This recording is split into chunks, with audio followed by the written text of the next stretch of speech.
तर बघा हे खत आज चाललंय खत कालवायचं काम आमचं. आणि ह्या खतामध्ये बघा किती मोठे मोठे ढेपड आलेले, खताचे ढेकळं. तर ते फुटत पण नाही बघा, असे फोडावं लागतंय ते, किती मोठे आलेले बघा.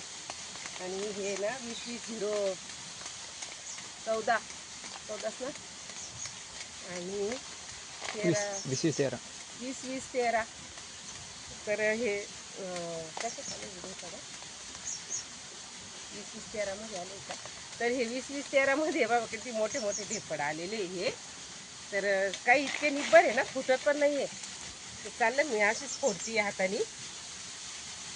तर दगड घ्यावा लागेल आता एक फोडायला त्याला. तर अशी घसून घसूनच काढते मी. तर बघा, तुम्ही कोणतं कोणतं खत टाकलं तुमच्या कांद्याला कमेंट करून सांगा. आम्ही जातं हे टाकणार आहे 2 खतं.